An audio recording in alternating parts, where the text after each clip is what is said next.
Welcome back to Straight Axle Dubs. I'm Axel, and I'm here with Tony. The reason Soylent Green is Soylent Green. So we're going to talk to Tony today and get the story of this car, because it's had an interesting life, to say the least. So to start, how did you find out about the car and first see it? So I saw it on Craigslist, and I actually sent the ad over to Matt Jackson at VW Life, and they weren't interested in it, and it was a freebie, it was free and on Craigslist. I said, which you can't find anymore. Yeah, we can't pass this up. And so I just went and got it and dragged it back with my my Dodge. Yeah. Right. So Craigslist is still a winner. Yeah. But what did it look like when you got it? Like, what condition was the car in when you first got it? So the it was in okay condition. The guy had at least kept it out of the weather the best he could. I think his house was up in Bertram, and he had a ranch out there, and he had to sell the ranch, so he had to get rid of the car. He'd never done anything to the car, but it was full of parts. Some of them were Vanagon parts. Wow, really? Yeah. And there was this white powder all up inside here, and I have no idea what it was. Huh. But it was kind of acidic. It had eaten away at the pans, so that was something I realized I needed to do, was change out the pans anyway. But I don't know what that white stuff was. It might have been lime. It was actually kind of, I got a background in punk rock. I grew up listening to punk rock, and I was thinking I would just, do that punk rock thing to it, and it looked like it was abused, and I didn't really care about the Baja aspect of it, but I just wanted to make it as radical as possible. And if I wouldn't have given it to you, I would have actually done a lot more to it. So what was like one of the hardest things you had to do when putting the car together? Putting the glass in by myself was a hassle. You usually need friends to push on the outside of the glass while you're pulling the string on the inside, but I did it all myself. It's definitely not fun by yourself. Yeah. So the car's named Soylent Green. How did it get that name? Alright, so I was on aircoolers.org and started the thread, and I thought I'd put a questionnaire out to the guys and girls to what they thought the name would be, because you got to name a car, especially something with so much patina and character. Yeah, character. And so I just came up with some ideas. Like, it was green. I thought, one of my favorite movies was Soylent Green. I like old B movies and weird movies, and it kind of fit. But I thought I threw up a couple of different names. I think one of them was Green or Gringo, or was something like that. Gringo. Yeah, Gringo, like Gringo, like the Mexican word Gringo. And it was a midlife crisis. Mobile. I can't remember. That's funny. I'll have to look it up later, but yeah. So also another cool feature about this car is that bumper. Tell me the story behind that, because that's another Craigslist cool find, actually. Yeah. So I was just looking for ideas for, I wanted to get bumpers on it and make it a little bit more safe. And that I just came across a bumper on Craigslist. Somebody had bought a John Deere type, and I don't even know if it's John Deere. It's a tractor bumper, and somebody was using it in their kitchen as a spice rack. Wow. They actually had spice on this thing. Wow. And it was hanging. I only got it for like $40, I think. Wow, that's a pretty good deal. Yeah, and it's a pretty thick metal. Yeah. But I told them I was going to put it on the front of a Volkswagen. They were just like so stoked about that idea. Yeah. So and it still had dirt from whatever farm they. Really? I think they actually bought it from like a little kitschy antique store, I think it Okay. was. But they gave it to me at the same price they bought it for, so it was I couldn't pass it up. Yeah, and it gives the car a wicked smile. Yeah, Definitely. And by the way, I think I told you about this, but the supports for that bumper are from a 100-year-old brass bed. Wow. It's the angle iron that holds up the bed mattress. Because I definitely looked and I was like, that's not like regular metal. That's like tough metal. So yeah, it's definitely it's pretty thick stuff. it definitely it's solid.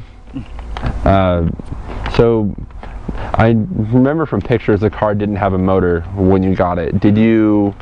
How did you source the motor or find the motor for it? Okay, so I'm not sure if this was a Craigslist find, but somebody had advertised somewhere that they had a sand rail, and I think it may have been up in Salado.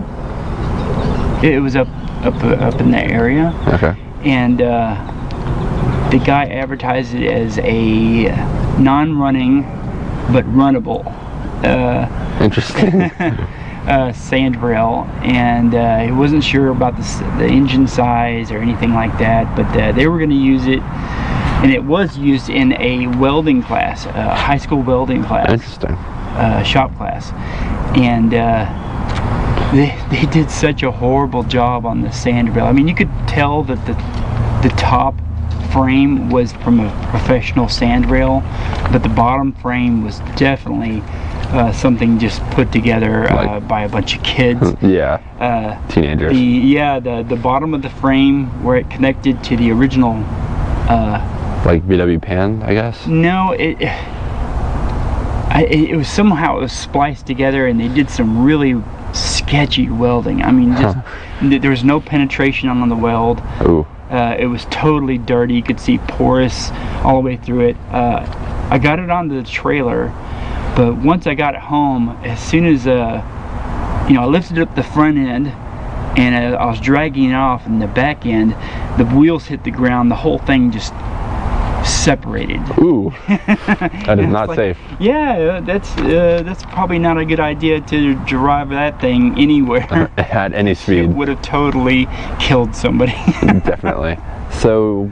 But the engine was part of that package. Part of the deal, yeah. Yeah, and I really wasn't interested in the sand rail, and I ended up recycling The metal. most of it, and the back end, I sold that. I put that on Craigslist, and somebody gave me $100 for it. Oh, nice. But the engine was looked like it was in good shape, so I didn't haggle them down or anything. Yeah. But I did find a bunch of water in it when I got it home. I really was worried about that. That's not too good. and I'm sure you saw the pitting inside the cylinders, yeah. So I know you did dual carbs. Did the motor, was it single carb? Did it have the duals on it when you got it, or? It did. It had those dual cads. The old Cadruns, and they were in perfect condition. I just cleaned them and didn't even do a good job of that. But I pulled them apart, and I don't even think I put anything new into it. I just cleaned it with the best I could with the tools I had, and it came right back to life once I did some adjustments. Yeah, and speaking from experience, those of y'all with Cadron carburetors know that they are very picky. Yeah, they can be. You got to get them pretty much exactly right, or they're not going to be super happy, which I've learned the hard way. Yeah, they weren't super happy when I gave it to you, but they ran good. Yeah, they ran. I mean, the car ran. I remember driving it home the day I got it. I was like, this car run. Of course, we had done the cruise, my birthday cruise that day, and I remember, this car runs really well. And then I figured out the carbs were, not full of junk, but just kind of gunky, I guess. So I re-gasketed them, and then they've been, quote, fine ever since.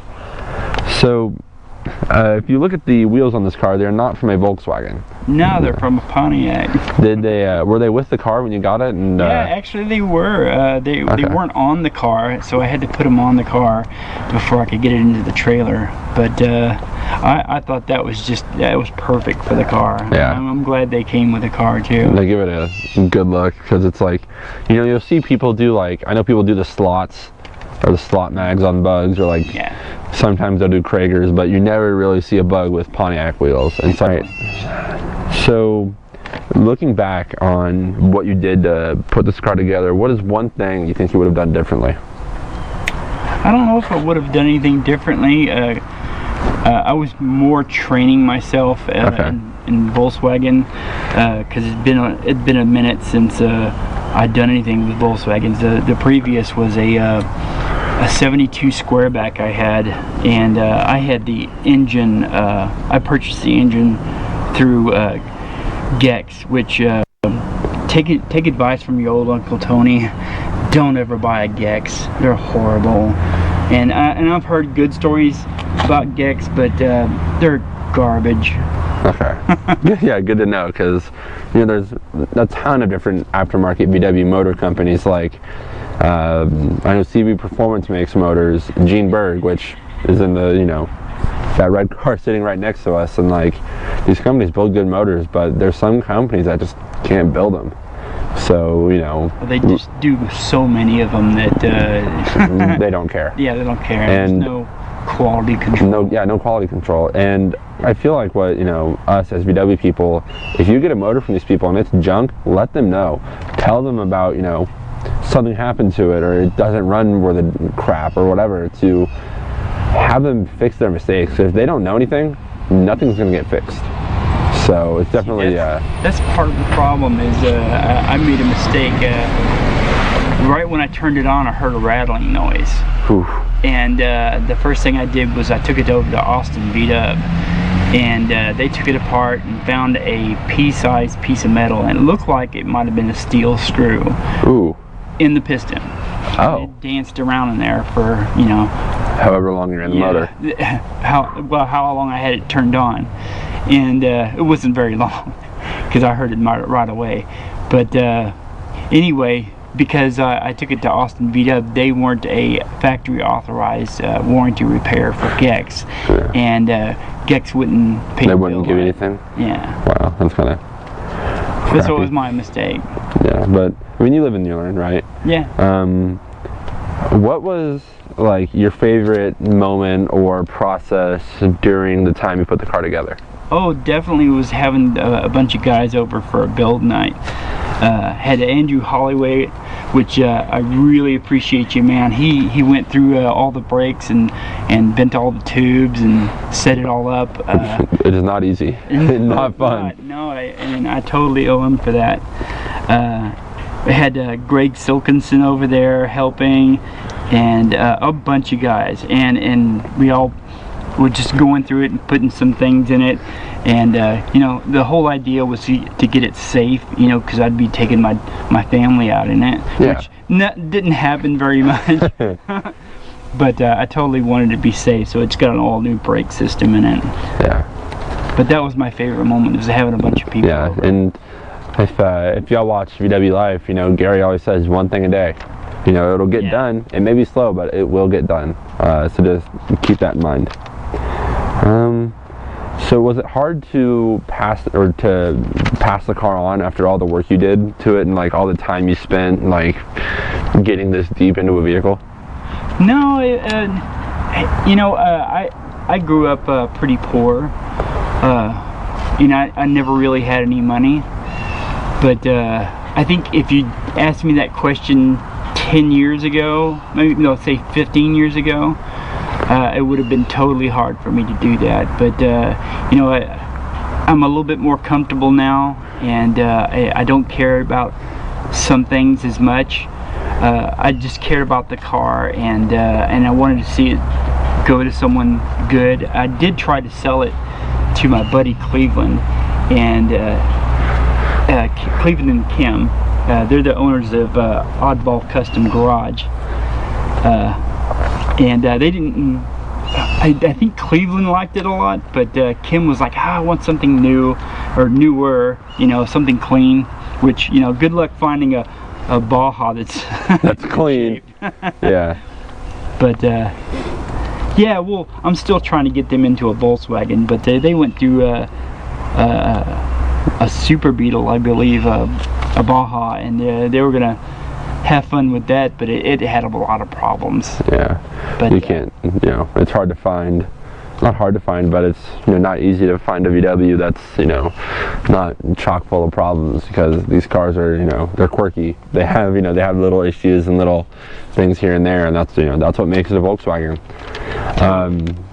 Another thing with following the previous question, what helped you or what influenced your decision to give me the car? Because you could, thinking about it, it could have been anyone else, and you decided to give it to me. Well, I knew your birthday was coming up, and Mark has been a friend of mine forever. There have been quite a few years where we didn't, I didn't come out to the shows or anything like that, but every time I saw him, we would just take up a conversation like we'd never left, and I remember you back when you were just a little toddler, and great kid growing up, and I didn't see you for many years, and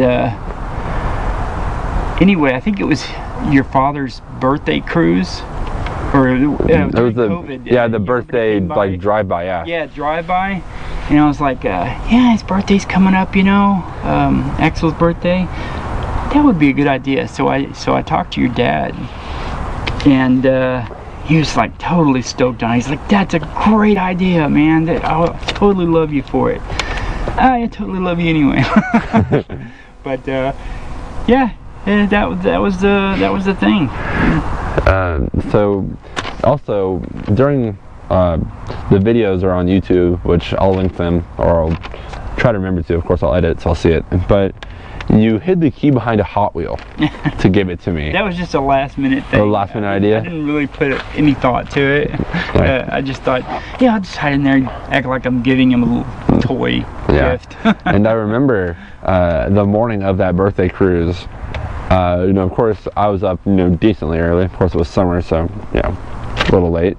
But I remember my dad he didn't clean the car, but he had washed off the rag top, because that was the car we were going to drive on the cruise.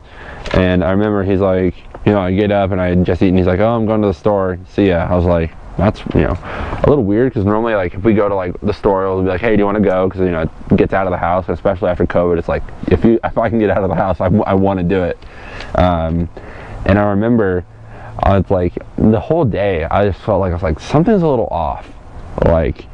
And I remember during the cruise, I had my GoPro, and I was filming, and I had told, my dad told me, he said, because I mounted a camera somewhere on the roof of the car. It's like, you should mount it on Tony's car. I was like, that would be cool. And I'm like, I don't want to have to have Tony worry about a camera being on his car. So I was like, kind of dismissed that idea. And then I remember we ended at P. Terry's, which we did the previous year as well. And I remember I had gotten up to get a refill of my drink or go to the bathroom or something, and I come back and they're like, oh, Tony has a gift for you. And I was like, what? And then my dad's filming and holding the camera, so I'm like, uh-oh, something's definitely up, right? And then I remember it was the shirt, Soylent Green shirt that you wrapped the Hot Wheel in. And then I look at it, I'm like, there's something hidden behind that. I don't know what it is. I opened it and it was a key, and I was like, shit, this just happened. And it's a funny, in the video, my dad says, yeah, now you can drive your own Volkswagen. I said, yeah, instead of breaking yours. Because that previous week, or first Wednesday was that week, and I didn't do it, probably did, but I was driving his 64 home, and the master cylinder went out. So I was like, yeah, I can drive my own car instead of breaking someone else's, which, even in the, I think it's been a year and almost 4 months that I've owned this car, and every second of it, there's been, it's an old car, it's giving me trouble, but every second of it, I've just been thrilled because it's my first car. You know, it's, you know, as unique as it is with, you know, bumper off of a tractor, Pontiac wheels, and it's like, it's got that sort of like cool factor, I guess, that you don't, you know, cool sort of custom, like, put it together with what you had, and you know, you did an exceptional job at putting this car together.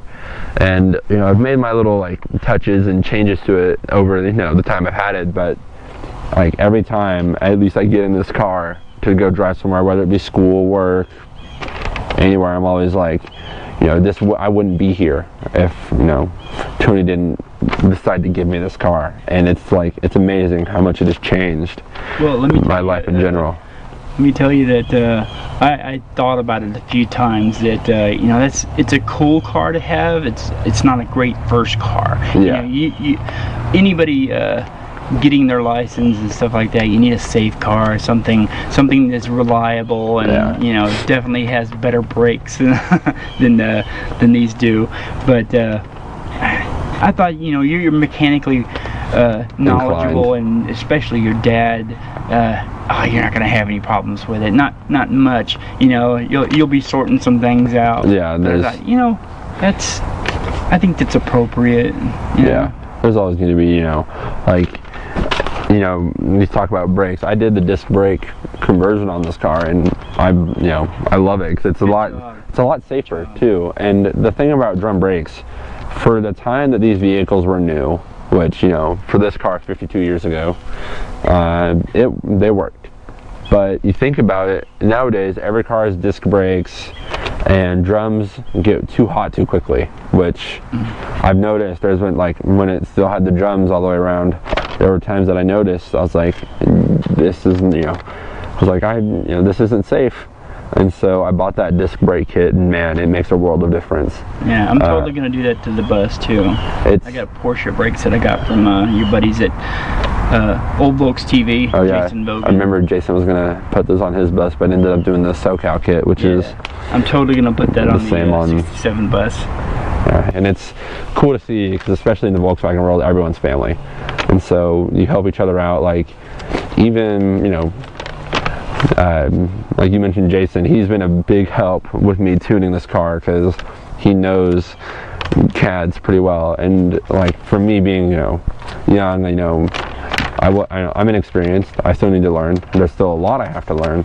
And even just like, I'm always, you know, I can shoot him a text, and he's always helpful, and he even helped me retune the car recently at Third Saturday because I noticed it was a little off, and I just told him, like, hey, you know, the tune seems a little off, like, can we look at this? And then he's been, you know, very helpful, which I've always noticed in the VW community. Everyone has been super helpful with getting me stuff for this car, helping me find stuff. Like, I don't know if you can see it in the shot, but the cowl I have on here, that was given to me by Clint up in Dallas with the crash dummies. I had been looking because the car didn't have any sort of rear cover, which I thought, you know, I definitely need one to help cover, you know, the carbs and not get air down the motor. Try to keep it out of the weather, and also, like, I need a place to mount a license plate to make the car legal. Yeah, taping on the rear windshield doesn't really work. Yeah, it also blocks visibility, so don't do that, kids. But he helped me find, and he, you know, Clint helped find that, and then, you know, Gary and Matt and the guys at VW Life, they definitely have helped give me parts, which I'm forever grateful for. And this will definitely be, you know, I'm sure in, you know, 30 or 40 years, I may not entirely remember the car, but I'll definitely remember the experience.